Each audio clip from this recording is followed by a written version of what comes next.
Imagine करो, तुम एक बिल्कुल नॉर्मल लड़के हो। कॉलेज जाते हो, वापस आते हो, एग्जाम में फेल होते हो, फिर सोचते हो कि अगली बार मेहनत करेंगे और अगली बार भी फेल हो जाते हो। मतलब जिंदगी ने तुम्हें वीआईपी ट्रीटमेंट में नहीं, बल्कि इकोनॉमी क्लास भी नहीं दिया दे। अब सोचो, एक दिन रास्ते में तुम्हें एक अजीब सी नोटबुक मिल जाए और उसमें लिखा हो, जिस व्यक्ति का नाम इस नोटबुक में लिखा जाएगा अगले 24 घंटे तक उसकी किस्मत नोटबुक के मालिक को ट्रांसफर हो जाएगी।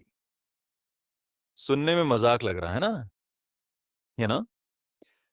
लेकिन हमारे मेन कैरेक्टर आरव के साथ यही होने वाला था। कहानी शुरू होती है दिल्ली के एक छोटे से इलाके से, जहां 22 साल का आरव अपनी जिंदगी से पूरी तरह परेशान था। 3 बार सरकारी परीक्षा में फेल हो चुका था। पार्ट टाइम नौकरी भी हाथ से निकल गई थी। कभी कोई गर्लफ्रेंड भी नहीं बनी और ऊपर से घर वाले रोज एक ही डायलॉग सुनाते थे, शर्मा जी के बेटे को देख। अब भाई, जिस देश में हर गली में एक शर्मा जी और उनका एक टॉपर बेटा मौजूद हो, वहां आरव जैसे लड़कों की हालत आसानी से समझी जा सकती है। उस दिन भी उसका रिजल्ट आया था और जैसा कि परंपरा बन चुकी थी, वह एक बार फिर फेल हो गया। गुस्से और निराशा में वह सड़क पर चलते हुए घर लौट रहा था। तभी उसकी नजर सड़क किनारे पड़ी एक काली नोटबुक पर गई। उसके कवर पर चांदी जैसे चमकते अक्षरों में लिखा था, लखनोट। आरव हंसते हुए बोला, वाह, अब नोटबुक भी मोटिवेशनल स्पीकर बनने लगी हैं क्या? जिज्ञासा में उसने वह नोटबुक उठाई और अपने घर ले आया। रात को आरव ने वह नोटबुक खोली। पहले पन्ने पर सिर्फ एक लाइन लिखी थी, किस्मत एक ऊर्जा है, इसे चुराया जा सकता है। आरव हंस पड़ा, जिसने भी यह बनाया है पूरा पागल है। लेकिन अगले पन्ने पर कुछ नियम लिखे हुए थे।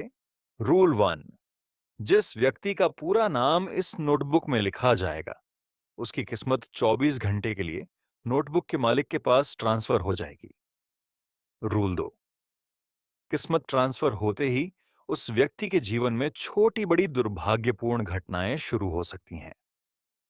रूल 3, हर उपयोग के बाद एक कीमत चुकानी पड़ेगी। रूल 4, कीमत क्या होगी यह पहले से नहीं बताया जाएगा। आरव मुस्कुराते हुए बोला, वाह भाई, ये तो किसी नेटफ्लिक्स सीरीज के कॉन्ट्रैक्ट जैसा लग रहा है।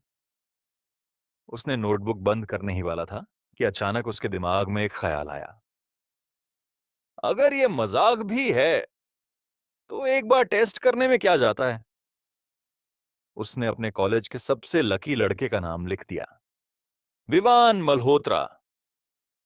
वही लड़का जिसे कभी ट्रैफिक में फंसना नहीं पड़ता था, हर परीक्षा में अच्छे नंबर आ जाते थे, रैंडम लॉटरी भी जीत जाता था और लड़कियां भी अक्सर उसी से बात शुरू करती थीं।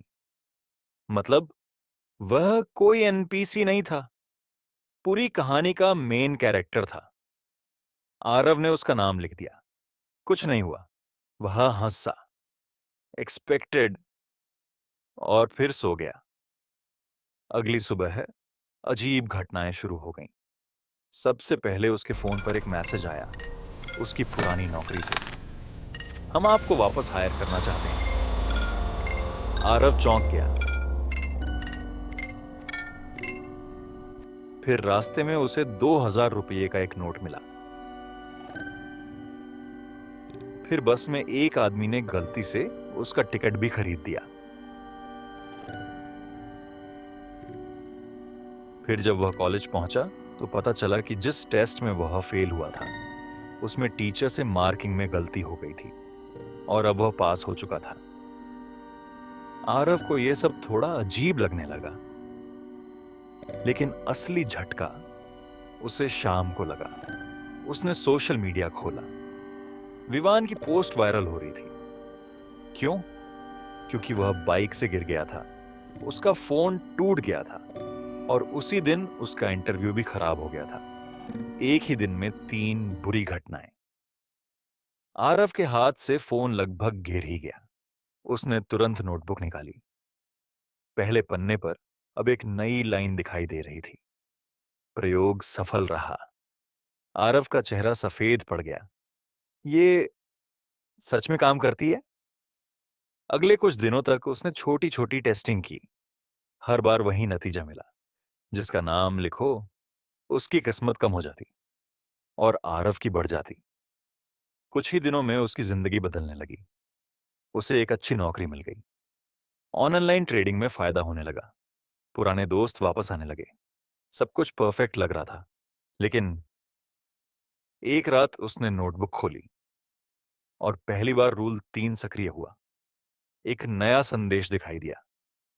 कीमत वसूल की जा चुकी है। आरव घबरा गया। कौन सी कीमत? अचानक उसका फोन बजा। दूसरी तरफ उसकी मां रो रही थी। बेटा, तुम्हारे मामा जी का एक्सीडेंट हो गया है। आरव सन्न रह गया। उसी समय नोटबुक के अगले पन्ने पर एक नई लाइन उभरी।